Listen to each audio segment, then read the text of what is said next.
This video is for educational purposes only. Investments and mutual funds are subject to market risks. Please consult an expert before investing. இது கல்வி நோக்கத்திற்காக மட்டுமே. முதலீடுகள் மற்றும் mutual funds சந்தை அபாயத்திற்கு உட்பட்டவை. முதலீடு செய்யும் முன் நிபுணரை அணுகவும். Hello common man. Welcome back to Wealthy Mindset YouTube channel.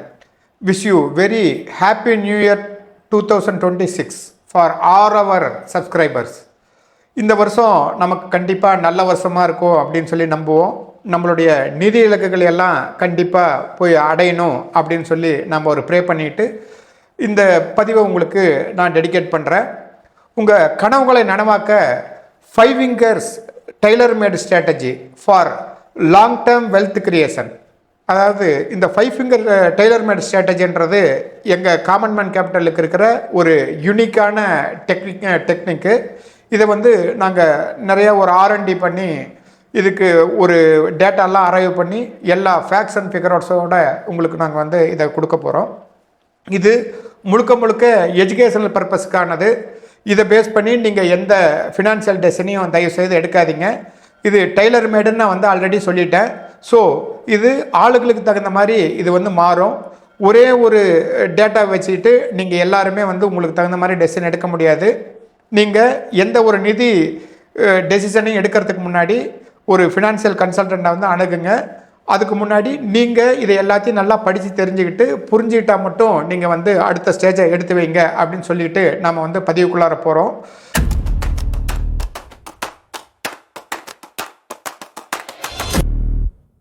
நம்ம 2026 ஆண்டு உங்களை ஒரு கோடீஸ்வரராகவோ அல்லது நிதி சுதந்திரம் இந்த ஃபினான்ஷியல் ஃப்ரீடம் அடைந்தவராகவோ மாற்றணுமா, அதுக்கு சரியான இன்வெஸ்ட்மெண்ட் ஸ்ட்ராட்டஜி ரொம்ப முக்கியம். இன்று நாம் பார்க்க போகும் 5 finger ஃப்ரேம் ஒர்க் என்பது உங்கள் கையில் 5 விரல் இருக்கிற மாதிரி 5 வெவ்வேறு முதலீட்டு முறைகளை இணைத்து உருவாக்கப்பட்ட ஒரு யூனிக்கான ஸ்ட்ராட்டஜி.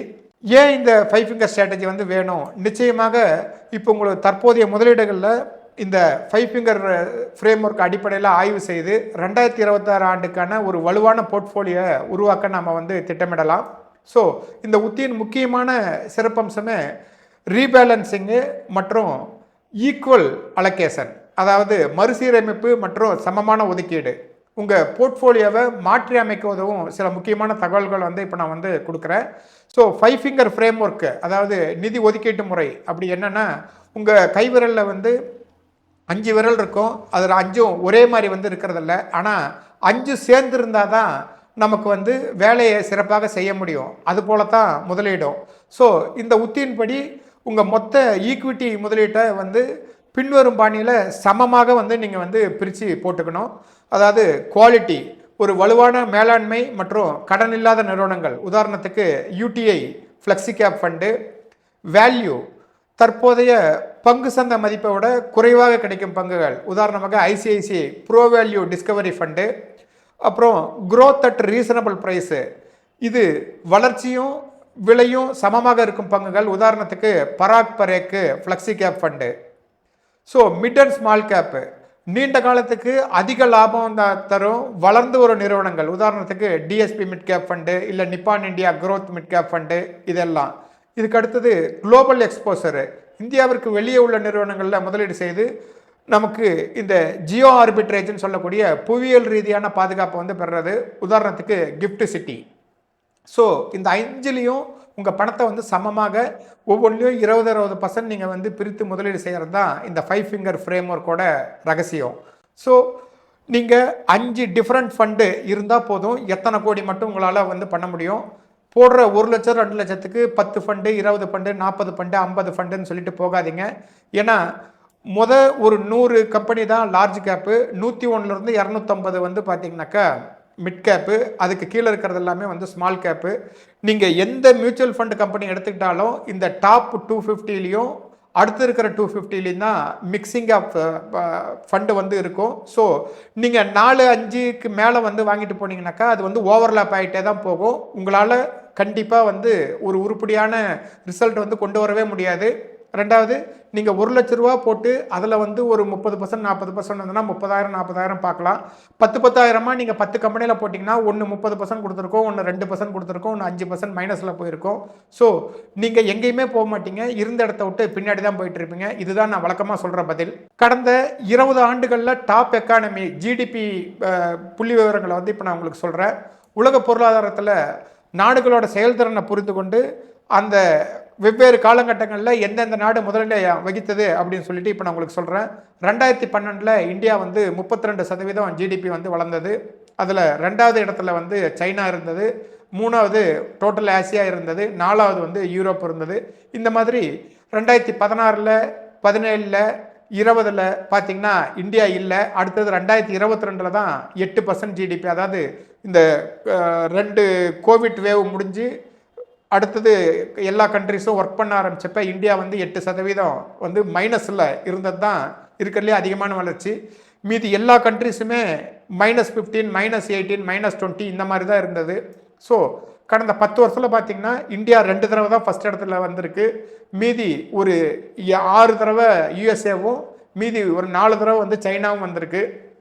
இதிலிருந்து என்ன தெரியுதுன்னா, நம்ம இந்தியாவுக்குள்ளார உலக ஜிடிபியில் 5% தான் வந்து இந்தியா, மீதி இருக்கிற 95% வந்து டாப் 8 கண்ட்ரீஸில் 90% இருக்குது. அதாவது யூஎஸ்ஸு, யூகே, சைனா, தைவான் இந்த மாதிரி கண்ட்ரிகள் தான் வந்து 90% இருக்குது. ஸோ அவங்களில் பங்கு பெறாமல் நம்மளால் வந்து கண்டிப்பாக நல்ல ரிசல்ட்டை வந்து கொண்டு வர முடியாது. அதனால் குளோபல் எக்ஸ்போசர் ரொம்ப அவசியம்.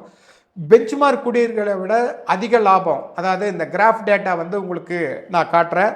ஸோ இது ஏன் சிறந்தது என்பதை விளக்கிறதுக்கு இந்த செயல்திறனோட தளவுகள் வந்து இருக்குது. 10 ஆண்டு வருமானம் 5 ஃபிங்கர் ஸ்ட்ராட்டஜி வந்து 18% வந்து கொடுத்துருக்கு. நிஃப்டி 50 டிஆர்ஐ வந்து வெறும் 13% தான் வந்து கொடுத்துருக்கு. லாப சதவீதம் வந்து பார்த்திங்கன்னா கடந்த 10 வருஷத்தில் நிஃப்டி 50யை விட இந்த உத்தி 5% கூடுதலாக வந்து லாபம் ஈட்டியிருக்கு. இது 3 ஆண்டு மற்றும் 5 ஆண்டு முதலீட்டு காலங்களில் இந்த உத்தியில் நஷ்டம், அதாவது நெகட்டிவ் ரிட்டர்ன்ஸே வந்து வந்ததில்லை. ஸோ இந்த கிராஃப் வந்து உங்களுக்கு நான் காட்டுறேன். Significant out performance over long term. அதாவது நீங்கள் 2010 ஒரு இந்த 5 ஃபிங்கர் ஸ்ட்ராட்டஜி அடாப்ட் பண்ணியிருந்து இன்னொருத்தர் வேற ஒரு சிஸ்டத்தில் வந்து வாங்கியிருந்தாருன்னா இப்போ 2025 பார்த்தீங்கன்னா ஒரு 5x வளர்ந்துருப்பார் கடந்த 15 வருஷத்தில். ஆனால் யார் இந்த 5 ஃபிங்கர் ஸ்ட்ராட்டஜி வந்து அடாப்ட் பண்ணாங்களோ அவங்க வந்து பார்த்திங்கனாக்கா 10x வந்து வளர்ந்துருப்பாங்க. அதாவது கிட்டத்தட்ட 2 மடங்கு. இந்த 5% கடந்த 15 வருஷத்தில் வந்து பார்த்திங்கனாக்கா இந்த 5x வந்து டிஃபரன்ஸை வந்து கொண்டு வந்திருக்கு. ஸோ 5 ஃபிங்கர் ஸ்ட்ராட்டஜியோட வீரியம் என்னன்றது உங்களுக்கு புரியும். இந்த 5 ஃபிங்கர் ஸ்ட்ராட்டஜின்றது 4% வந்து நிஃப்டி 50 வந்து பார்த்திங்கனாக்கா லாங் ரனில் அது வந்து பீட் பண்ணியிருக்கு. அதாவது 5 ஃபிங்கர் ஸ்ட்ராட்டஜி லாஸ்ட் 1 இயரில் 34% வந்து கொடுத்துருக்கு. அதாவது இது நிஃப்டி 50 வந்து 23% கொடுத்துருக்கு. இது வந்து 2020 காலகட்டங்களில் நாங்கள் கால்குலேட் பண்ணினது. கடந்த 10 வருஷம், அதாவது 2010 24 வரைக்கும் வந்து பார்த்திங்கனாக்கா 17% வந்து கொடுத்துருக்கு. இது 2010 2020 வரைக்கும் வந்து பார்த்தீங்கன்னாக்கா 22% வந்து இது ரிட்டர்ன்ஸ் கொடுத்துருக்கு 5 ஃபிங்கர் ஸ்ட்ராட்டஜி. வேற நிஃப்டி 50ன்றது பார்த்தீங்கன்னா 2010 வரைக்கும் பார்த்தீங்கன்னா 12% கொடுத்துருக்கு. 2020 வரைக்கும் பார்த்தீங்கன்னா 16% கொடுத்துருக்கு. ஸோ நீங்கள் நிஃப்டி 50யோட கம்பேர் பண்ணுறப்ப 6% வந்து 2020 வரைக்கும், நிஃப்டி 500 டிஆர்ஐ கம்பேர் பண்ணுறப்ப 2% வந்து கொடுத்துருக்கு அதிகமாக. ஸோ லாஸ்ட் 10 இயர்ஸில் வந்து பார்க்குறப்ப 5 ஃபிங்கர் ஸ்ட்ராட்டஜின்றது 4% ஈஸியாக நிஃப்டி 50யை பீட் பண்ணியிருக்கிறது நீங்கள் இந்த டேபிளில் இருந்து பார்த்துக்கலாம். இதுக்கு அடுத்தது குளோபல் ஸ்டோரி. ஏன் வந்து உலக அளவில் நம்ம முதலீடு செய்யணும் அப்படின்றதுக்கு வந்து ஒரு உதாரணம் தான் இது. Global diversification spread out risk and bring significant long term diversification benefit. அதுதான் 2011 2022 வரைக்கும் உண்டான தரவுகளை வந்து உங்கள் முன்னாடி வந்து கொடுத்துருக்கோம். ஸோ இதில் 2011 யூஎஸ்ஏ வந்து 21% வந்து ரிட்டர்ன்ஸ் கொடுத்துருக்கு. இந்தியா 2012 வந்து 32% வந்து அதோட ஜிடிபி க்ரோ ஆகிருக்கு. So 2014 India 28%, 2022 after Covid -8%. இந்த 3 தடவை தான் கடந்த 11 வருஷத்தில் இந்தியா வந்து ஃபஸ்ட்டு வந்திருக்கு. மீதி இருக்கிற ஒரு 7 தடவை வந்து பார்த்திங்கன்னா யூஎஸ்ஏவும் 2 தடவை சைனாவும் வந்து ஃபஸ்ட்டு வந்திருக்கு. ஸோ நாம் வந்து இந்தியாவில் மட்டும் பங்கு பெற்றோம்னாக்கா நம்மளால் வந்து நாம் நினச்ச இலக்கை வந்து அடைய முடியாது. அதனால தான் குளோபல் டைவர்சிஃபிகேஷன் வேணும் அப்படின்னு சொல்லிட்டு சொல்கிறோம். நண்பர்களே, இந்தியா வேகமாக வளர்ந்து வருது என்பதில் வந்து சந்தேகமே இல்லை. ஆனால் உலக அளவில் வந்து இந்த ஆப்பிள், மைக்ரோசாஃப்ட், என்விடியா போன்ற நிறுவனங்கள் வளர்வதை நாம் வந்து கண்டிப்பாக வந்து பயன்படுத்திக்கணும். ஒவ்வொரு ஆண்டும் ஒவ்வொரு நாடு முதலிடம் பிடிக்கும். உதாரணமாக 2021 யூஎஸ்ஏன்னு சொன்னேன்.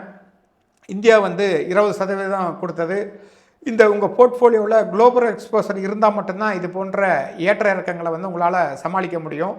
ஸோ குளோபல் டைவர்சிஃபிகேஷனோட அவசியம் என்ன அப்படின்னு சொல்லிட்டு நீங்கள் பார்க்குறப்ப இந்திய பொருளாதாரம் வளரும். அதே வேளையில் அமெரிக்கா மற்றும் பிற நாடுகள் வளர்ச்சியை நாம் வந்து பயன்படுத்திக்கணும். நாடுகள் வாரியாக ஏற்ற இறக்கம் வந்து ஒவ்வொரு ஆண்டும் ஒவ்வொரு குறிப்பிட்ட நாடு முதலீடு பிடிக்கும். உதாரணத்துக்கு 2013 யூஎஸ்ஏ வந்து 50% வருமானம் தந்தது. அப்போ இந்தியா வந்து 15% தான் கொடுத்துருந்தது. ஸோ அப்போ 35% நம்ம வந்து மிஸ் பண்ணியிருந்திருப்போம். அதே மாதிரி இந்த கரன்சி ஹெட்ஜிங், நாணய மதிப்பு யூஎஸ் டாலருக்கு அகேன்ஸ்டாக இந்திய ரூபா வந்து சரிஞ்சிக்கிட்டே இருக்குது. ஸோ குளோபல் ஃபண்டு வந்து நீங்கள் கூடுதல் லாபத்தை வந்து உங்களுக்கு கொடுக்கும். ஏன்னா இப்போ இந்தியாவில் 10% வளர்கிறதும் யூஎஸில் 10% வளர்கிறதும் 10% இல்லை. ஏன்னா யூஎஸில் இந்தியா கரன்சி வந்து கிட்டத்தட்ட ஒரு 4.5% கடந்த ஒரு வருஷத்தில் குறைஞ்சிருக்கு. ஸோ யூஎஸில் 10% வளர்கிறதுன்றது இந்தியாவில் 15%க்கு சமம். ஸோ நீங்கள் வந்து அப்படி தான் பார்க்கணும். இந்த புள்ளி விவரங்கள் சொல்லும் உண்மை என்னன்னு பார்த்தீங்கன்னாக்கா, கடந்த கால வரலாற்றை எடுத்து பாருங்கள். பொருளாதார வளர்ச்சி என்பது ஒரு சுழற்சி. கடந்த 20 ஆண்டுகளில் டாக் எக்கனாமி வந்து ஜிடிபி எப்படி க்ரோ ஆயிருக்குன்னு சொல்லி பார்த்தீங்கன்னா, இந்த யூஎஸ்ஏ வந்து பார்த்திங்கன்னா 2026 ப்ரொஜெக்ஷன் வந்து 31.8 ட்ரில்லியன் யூஎஸ் டாலரு. ஐஎம்எஃப் படி 2025 யூஎஸ்ஏவோட டோட்டல் ஜிடிபி வந்து 30.6 ட்ரில்லியன் யூஎஸ் டாலரு. இதோட க்ரோத் ஸ்டேட்டஸ் பார்த்திங்கன்னா ஸ்டேபிள் கெயின்ட்டு. இவங்க தான் உலகத்திலேயே மிகப்பெரிய பொருளாதாரம். சைனா பார்த்திங்கன்னா 2025 19.3 ட்ரில்லியனு. இவங்க மேஜர் பிளேயரு. இவங்களுடைய 2026 ப்ரொஜெக்ஷன் பார்த்திங்கன்னா 20.6 ட்ரில்லியன் யூஎஸ் டாலரு. இந்தியாவோட 2025 ஐஎம்எஃப் தரவு பார்த்திங்கன்னா 4.1 ட்ரில்லியனு. இவங்க ஃபாஸ்டஸ்ட் க்ரோயிங் எக்கானமியாக இருக்காங்க. 2026 இவங்களுக்கு வந்து 4.5 ட்ரில்லியன் யூஎஸ் டாலர் வந்து இருப்பாங்க. அதாவது கிட்டத்தட்ட ஒரு 10% கூடுறதுக்கு வாய்ப்பு இருக்குது அப்படின்னு சொல்கிறாங்க. இந்த தரவுகள் சொல்ல வர்றது ஒன்றே ஒன்று தான், உங்கள் முதலீடு ஒரே இடத்துல முடங்கி கிடக்கூடாது. அது குளோபல் டைவர்சிஃபிகேஷனும் வேணும் அப்படின்றது தான். இந்த 5 ஃபிங்கர் ஸ்ட்ராட்டஜி விசஸ் பெஞ்ச்மார்க்கு யார் ஜெயிச்சது அப்படின்னு சொல்லி நீங்கள் பார்த்தீங்கன்னாக்கா, இந்த கிராஃபை பாருங்கள். கடந்த 10 ஆண்டுகளில் நிஃப்டி டிஆர்ஐ வந்து 12% வருமானம் கொடுத்துருக்கு. இந்த 5 ஃபிங்கர் ஸ்ட்ராட்டஜி வந்து 17% கொடுத்துருக்கு. ஸோ 5% வந்து அதிகமாக வந்து சாதிச்சிருக்கு. இதில் கீ ஸ்டாட் என்னன்னு பார்த்தீங்கன்னா, 5 இயர் ரோலிங் ரிட்டர்னில் 99% வந்து பார்த்தீங்கன்னாக்கா இந்த உத்தி நிஃப்டி 50 விட அதிக லாபம் வந்து கொடுத்துருக்கு. ஸோ டவுன் சைடு ப்ரொடெக்ஷன், அதாவது ஐ ஆல்ஃபா லோ பீட்டான்னு சொல்லுவாங்க இந்த மியூச்சுவல் ஃபண்டு வாங்குறப்ப. இதில் நாம் இது வரைக்கும் பேசுனது புறமே ஆல்ஃபா தான். மார்க்கெட் ஏறுறப்ப நம்மளது வந்து 99% வந்து அதிகமாக இதில் வந்து சாதிச்சிருக்கு 5 இயர் ரோலிங் ரிட்டர்னில் அப்படின்னு சொல்கிறோம். அதாவது 4% வந்து பெஞ்ச் மார்க் இண்டிசஸ் சொல்கிறோம் அதிகமாக கொடுத்துருக்குன்னு சொல்கிறோம். டவுன் சைடு ப்ரொடெக்ஷன், அதாவது லோ பீட்டா எப்படி இது கொடுத்துருக்கு அப்படின்றத இப்போ நம்ம பார்ப்போம். சந்தை வீழ்ச்சி அடையும் போது, உதாரணமாக COVID-19 கிராஸ் அப்போ நிஃப்டி 50 38% விழுந்திருக்கு. ஆனால் இந்த 5 ஃபிங்கர் ஃப்ரேம் ஒர்க் பார்த்திங்கன்னா வெறும் 28% தான் விழுந்திருக்கு. அதாவது இது லாபத்தை அள்ளி கொடுப்பதோடு உங்கள் பணத்தையும் வந்து பாதுகாக்குது. ஸோ இந்த தரவு, இந்த 5 finger framework has outperformed benchmark 99% of the time during 5 year rolling return அப்படின்றது தான் இதை நான் காட்டியிருக்கேன். ஸோ 1 இயர் நீங்கள் 5 ஃபிங்கர் ஸ்ட்ராட்டஜி நிஃப்டியை வந்து கணக்கெடுத்து பார்த்தீங்கன்னா 75% வந்து அது 3% எக்ஸ்ட்ரா கொடுத்துருக்கு. 3 இயர் பார்க்குறப்ப 85% டைமு அது வந்து 3% அதிகமாக கொடுத்துருக்கு. 5 இயர் ரோலிங் ரிட்டர்னை பார்க்குறப்ப 99% வந்து அது 3% அதிகமாக கொடுத்துருக்கு. இது நீங்கள் 5 finger strategy versus Nifty 500 TRI பார்த்தீங்கன்னாக்கா 71% வந்து 1 இயர்லேயும், 84% 3 இயர் ரோலிங் ரிட்டர்னாகவும், 100% 3% மோர் வந்து 5 இயர் ரோலிங் ரிட்டர்னாகவும் அது கொடுத்துருக்கு. இந்த உத்தி எவ்வாறு பெஞ்ச் மார்க்கை முடியிருக்கிறது அப்படின்றத இப்போ நான் உங்களுக்கு சொல்கிறேன். கடந்த கால தரவுகளின்படி ஜனவரி 2010 முதல் 2024 வரை, அதாவது மே 2024 வரை இந்த உத்தி சந்தை குறியீடுகளோட ரொம்ப சிறப்பாக செயல்பட்டிருக்கு. அதிகப்படியான லாபம் கடந்த 10 ஆண்டுகளில் நிஃப்டி 50 டிஆர்ஐ 13% குறியீட்டை விட 5 ஃபிங்கர் ஸ்ட்ராட்டஜி 18%, ஆண்டுக்கு 5% கூடுதலாக வந்து லாபத்தை கொடுத்துருக்கு. தொடர்ச்சியான வெற்றி. 5 ஆண்டு முதலீடு காலத்தில் ரோலிங் ரிட்டர்ன்ஸில் நான் சொல்கிறேன் 99% இந்த முறை வந்து நிஃப்டி 50 விட அதிக லாபம் கொடுத்துருக்கு. குறைந்த அபாயம், அதாவது டவுன் சைடு ப்ரொடெக்ஷன் வந்து பார்த்திங்கன்னா சந்தை கடுமையாக விழும்போதும், உதாரணத்துக்கு இந்த கோவிட்-19 கிராஸ் அப்பெல்லாம் நிஃப்டி 50 38%, நிஃப்டி 50 38% சரிந்த போதும் இந்த உத்தி 28% மட்டும்தான் சரிஞ்சது. ஸோ உங்கள் போர்ட்ஃபோலியோட நிலைத்தன்மையை வந்து இது உறுதி செய்யுது. இந்த கிராஃப் நான் காட்டியிருக்கிறது இந்தியா 5 ஃபிங்கர் ஸ்ட்ராட்டஜி வந்து இந்த ப்ளூ கலரில் இருக்கிறது, லைட் கிரேவில் இருக்கிறது வந்து பார்த்திங்கனாக்கா இந்த யூரோப்பியன் டெப்ட் கிராஸ்ன்னு சொல்லிட்டு நவம்பர் 2010 டிசம்பர் 2011 வரைக்கும் வந்தப்போ 5 ஃபிங்கர் ஸ்ட்ராட்டஜி 18% தான் கீழே விழுந்தது. இது இந்த 27%, 31% பார்த்திங்கனாக்கா நிஃப்டி 50யும் நிஃப்டி 500 டிஆர்ஐயும். இந்த global stock market sell off ஜனவரி 2015 பிப்ரவரி 2016 வரைக்கும் பார்த்திங்கனாக்கா 5 ஃபிங்கர் ஸ்ட்ராட்டஜி -9% சரிஞ்சிருக்கு. இதே நிஃப்டி 50 வந்து 21%, நிஃப்டி 500 -19% சரிஞ்சிருக்கு. கோவிட்-19 அப்போ பார்த்திங்கன்னா நம்ம 5 ஃபிங்கர் ஸ்ட்ராட்டஜி 28% சரிஞ்சிருக்கு, வேறஸ் நிஃப்டி 50 38% சரிஞ்சிருக்கு. ஸோ 5 ஃபிங்கர் ஸ்ட்ராட்டஜி உங்கள் ஒரு சிக்னிஃபிகண்ட் இம்ப்ரூவ்மெண்ட்டு வந்து லாங் டேர்மில் வந்து கொடுக்குது. இது லோயர் ரிஸ்க்கும் நமக்கு வந்து கொடுக்குது அப்படின்றது தான் இதில் தெரிகிற உண்மை. டைவர்சிஃபிகேஷன் அக்ராஸ் 5 இன்வெஸ்ட்மெண்ட் ஸ்டைலு, அதாவது ஒரு proven work across the countries, long time frame ஒர்க்கை வந்து இது கொடுக்குது. ஈக்குவல் அலோகேஷன் டு நம்ம quality, value, growth and reasonable price and mid and small cap and global. இந்த 5 நம்ம வந்து முன்னாடியே உங்களுக்கு நான் எக்ஸ்பிளைன் பண்ணியிருக்கேன். சிக்னிஃபிகண்ட் அண்ட் கன்சிஸ்டன்ட் அவுட் பர்ஃபார்மராக இது வந்து இருந்திருக்கு. அதாவது 5% அவுட் பர்ஃபார்மன்ஸு நிஃப்டி 50யோட லாஸ்ட்டு 10 வருஷத்தில் கொடுத்துருக்கு. 3% அவுட் பர்ஃபார்மன்ஸு நிஃப்டி 50யோட 72% டைமு 5 இயர் ரோலிங் ரிட்டர்னில் கொடுத்துருக்கு. 12% ரிட்டர்ன்ஸு 90% டைமு 5 இயர் ரோலிங் ரிட்டர்னில் வந்து கொடுத்துருக்கு. அதாவது இதெல்லாம் பெஞ்ச் மார்க்கை விட அதிகமாக. So lower risk reflected in the lower fall, no negative returns over 3 year period, lower decline compared to benchmark during the all major fall. இதெல்லாம் இந்த மேஜராக விழுறப்ப பெஞ்ச் மார்க்கை விட வந்து இது ரொம்ப கம்மியாக தான் விழுகுது. இந்த டவுன் சைடு கேப்சர் பார்த்திங்கன்னா 61% நிஃப்டி 50 விட இது வந்து டவுன் சைடு கேப்சர் ரேஷியோ அதிகமாக இருக்குது. ஸோ இப்போ நாங்கள் இந்த 5 ஃபிங்கர் ஸ்ட்ராட்டஜியில் உங்களுக்கு என்னென்ன மாதிரி பங்குகளை வந்து இது எல்லாமே மாடல் தான். ஸோ இதை பார்த்து நீங்கள் எந்த முடிவும் எடுக்காதீங்க. ஏன்னா உங்களுடைய தேவைகளும் உங்களுடைய நிதி இலக்குகளையும் சொன்னீங்கன்னாக்கா உங்களுக்கு தகுந்த மாதிரி டைலர் மேடு பண்ணி கொடுப்போம்னு நான் வந்து ஏற்கனவே வந்து சொல்லியிருந்தேன். இதெல்லாம் ஒரு உதாரணத்துக்கு சொல்கிறது தான். இதை பேஸ் பண்ணி நீங்கள் உங்களுடைய நிதி இலக்கை வந்து நீங்கள் நிர்ணயிக்காதீங்க. இதை பேஸ் பண்ணி நீங்கள் வாங்காதீங்க. குவாலிட்டி ஃபண்டுன்னு சொன்னாக்கா ஒரு உதாரணத்துக்கு UTI flexi cap fund, value ஃபண்டுன்னு சொல்கிறப்ப ICICI Pru value discovery fund. நீங்கள் இந்த க்ரோத் அட் ரீசனபிள் ரேட்டுன்றதுக்கு பார்த்தீங்கன்னா Parikh flexi cap fund, mid and small கேப்பில் பார்த்தீங்கன்னா DSP mid cap, Kotak emerging fund இதெல்லாம் சொல்லலாம். அடுத்தது குளோபலில் பார்த்தீங்கன்னாக்கா DSP global GIFT City fund, S&P 500 index fund இந்த மாதிரி வந்து இருக்குது. ஸோ இந்த 5 ஃபிங்கர் ஃப்ரேம் ஒர்க்கில் இந்த quality, value, growth, mid and small gap, அப்புறம் குளோபல் எக்ஸ்போசர் இதெல்லாம் வந்து உதாரணத்துக்கு இந்த ஃபண்டுகள்லாம் வந்து சொல்லியிருக்கோம். நீங்கள் அதை வந்து பாருங்கள். பட் இதை வந்து ஒரு எஜுகேஷனல் பர்பஸ்க்காக தான்றதை நல்லா புரிஞ்சுக்கோங்க. ஸோ உங்கள் வெல்த்தி சேஃப்டி பாக்ஸ் வந்து எப்பயுமே பத்திரமா இருக்கணும். நண்பர்களே, வாரன் பஃபெட் வந்து சொல்லுவார், do not put all your eggs in single பேஸ்கெட்டுன்னு. அதே மாதிரி உங்களுடைய 30% வருமானத்தை சேர்த்து அதை 80% நீங்கள் வந்து நீண்ட கால வெல்த் பாக்ஸ்லையும் இந்த 5 ஃபிங்கர் ஸ்ட்ராட்டஜி முறைப்படி தேர்ந்தெடுங்க. 2026 உங்கள் நிதி நிலைமையை உயர்த்த இந்த 5 ஃபிங்கர் ஸ்ட்ராட்டஜி ஒரு வரப்பிரசாதம்.